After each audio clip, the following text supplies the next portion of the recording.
Hi friends, welcome back to the YouTube education. Now get ready for the statement कि हमको जो statement बनाने के दोनों मार्जिनल कॉस्टिंग का और एब्सॉर्प्शन कॉस्टिंग का उनके लिए, और मैं यहाँ पर दोनों का एक्सप्लेनेशन करने वाला हूँ। ध्यान रखना, सबसे पहले हमारा मार्जिनल कॉस्टिंग का स्टेटमेंट आता है। दोनों अगर सेम पेज पर आमने सामने है तो ज़्यादा बेटर रहेगा।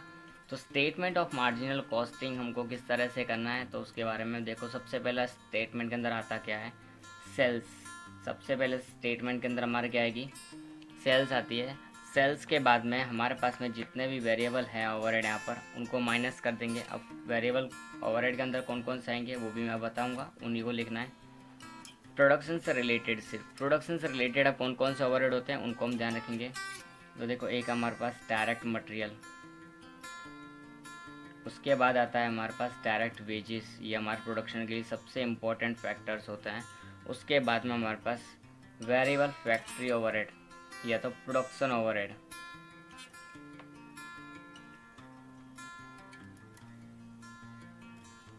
ओके, तो ये हमारा वेरिएबल फैक्ट्री ओवरहेड या तो प्रोडक्शन ओवरहेड हम इसको बोल सकते हैं। यहाँ तक होने के बाद अब हमको आगे चलना है। आगे हम जाएंगे तो हमको क्या दिखाई दे रहा है, ओपनिंग स्टॉक और क्लोजिंग स्टॉक को देखना है। तो opening stock of finish goods minus उसमें से हमको क्या करना पड़ता है, closing stock of finish goods. पर इन दोनों के आगे ही क्या है, ओवरऑल माइनस है। ये भी हमको खास ध्यान रखना है क्योंकि सेल्स में से हमको जितने भी कॉस्ट है सबको माइनस करते जाना है वन बाई वन करके। और यहाँ से हम इतना करेंगे तो हमको क्या मिलेगा, प्रोडक्शन कॉस्ट मिलेगी। यहाँ से क्या मिलेगा हमको, प्रोडक्शन कॉस्ट। प्रोडक्शन कॉस्ट मिलने के बाद हमारे पास अदर वेरिएबल एक्सपेंस है जो प्रोडक्शन से रिलेटेड नहीं है, तो उनको भी हम यहाँ लिखेंगे अदर वेरिएबल ओवरहेड। अब कौन कौन से अदर वेरिएबल ओवरहेड है उनको भी हमको माइनस करना, तो उनके नाम हम लिखेंगे यहाँ पर।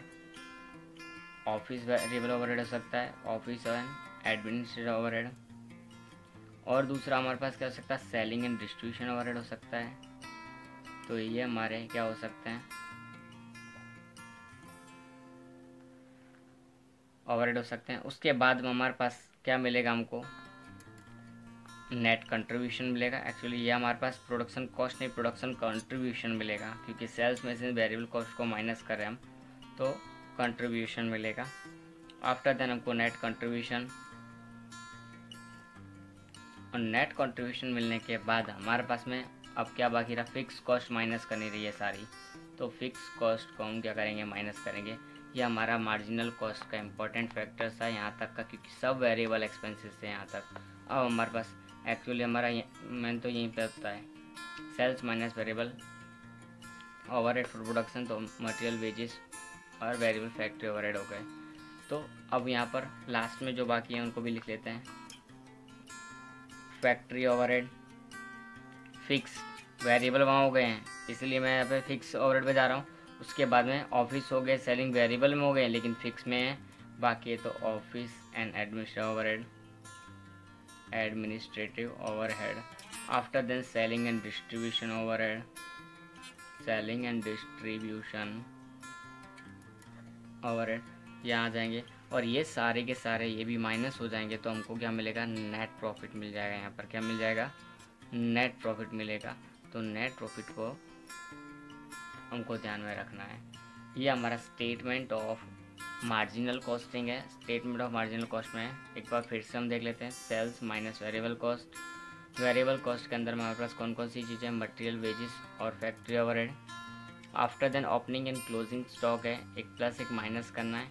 We will get here production contribution. After then variable overhead minus करना है, office and administration overhead, selling and distribution overhead. Then what we'll get here, net contribution, then deduct factory fix cost. Fix cost के अंदर हमारे पास 3 type के overheads हैं, factory, office and selling overheads. तो तीनों को माइनस करना है and at last what will get here, net profit. Now go for the next format of statement of absorption costing. तो यहाँ पे भी हम देख लेते हैं ये किस तरह से होगा। यहाँ पर हमारे पास एब्सॉर्प्शन कॉस्टिंग में क्या होगा, तो ज़्यादा चेंजेस नहीं है, सिर्फ माइनर चेंजेस हमको यहाँ पे करना है। तो क्या चेंजेस है वो भी हम देख लेते हैं।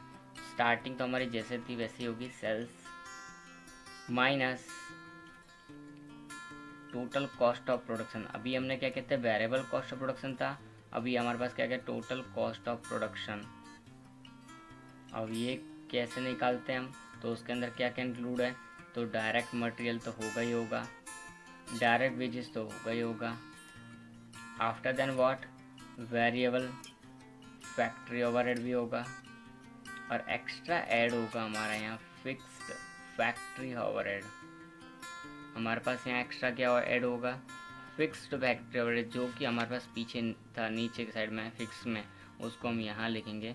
उसकी कैलकुलेशन करने के लिए हमको जो एब्सॉर्प्शन का रेट था उसकी हेल्प लेनी पड़ेगी यहाँ पर। आफ्टर देन हम क्या करेंगे, इतना प्लस माइनस हो जाएगा हमारा, हमको यहाँ कुछ मिलेगा। उसके बाद में ओपनिंग स्टॉक और क्लोजिंग स्टॉक लिखते हैं। तो ओपनिंग स्टॉक प्लस माइनस, उसके आउटसाइड में माइनस, ये हमको इम्पोर्टेंट है, ध्यान रखना है। क्लोजिंग स्टॉक मिल जाएगा। क्लोजिंग स्टॉक के बाद में हमको जो मिलेगा उसको क्या बोलेंगे, प्रोडक्शन कंट्रीब्यूशन मिलेगा। क्या मिलेगा, प्रोडक्शन कंट्रीब्यूशन। प्रोडक्शन कंट्रीब्यूशन के बाद हम क्या करेंगे, जो हमने यहाँ पे लिखा है इसकी वजह से कुछ चेंजेस हो रहे हैं हमारे, तो वो चेंजेस को हम क्या बोलते हैं, एब्सॉर्प्शन बोलते हैं। तो अंडर और ओवर एब्सॉर्प्शन बोलेंगे, उनको क्या बोलेंगे, अंडर और ओवर एब्सॉर्प्शन। इसका एक अलग से चैप्टर भी है अंडर ओवर एब्सॉर्प्शन का हमारे पास में। Of fixed production overhead, only fixed production overhead का ही हमको यहाँ पर अंडर ओवर एब्सॉर्प्शन निकालना है। It means only this matter. Okay, so यहाँ पे हम करेंगे तो उसके बाद हमको मिलेगा क्या, नेट कंट्रीब्यूशन। नेट कंट्रीब्यूशन मिलने के बाद हमको क्या माइनस करना है इसमें से, what we have to deduct here, other overhead. अब अदर ओवरहेड में हमारे पास दो ही बचे, ऑफिस ओवरहेड। ऑफिस ओवरहेड के भी दो पार्ट हो जाएंगे हमारे पास, वेरिएबल और फिक्स। फिर हमारे पास सेलिंग ओवरहेड, उसके भी दो पार्ट हो जाएंगे, वेरिएबल और फिक्स। हो तो लिखना है, नहीं हो तो नहीं लिखना है। और लास्ट में हमको क्या मिलेगा, नेट प्रॉफिट। तो इस तरह ये हमारा फॉर्मेट होता है। ये फॉर्मेट के बेस पर हमको चलना है। ये फॉर्मेट के बेस पर अगर चलेंगे तो सम एकदम इजी लगेगा, कोई प्रॉब्लम नहीं होने वाली है। सम इसी मेथड में इसी फॉर्मेट के अंदर ही होंगे, जितने भी सम होंगे कोई भी हो। ओके, तो ये हमारा फॉर्मेट दोनों हो चुके हैं। ओके, नेक्स्ट लेक्चर में हम क्या करेंगे, अब नेक्स्ट वीडियो में हम जो इसके सम्स हैं उनके बारे में प्रैक्टिस करेंगे। हमारे फॉर्मेट्स हो चुके हैं, अब सम्स कौन सा वो हम देख लेते हैं, उसके बाद में हम यहाँ पे स्टार्ट करते हैं नेक्स्ट वीडियो में।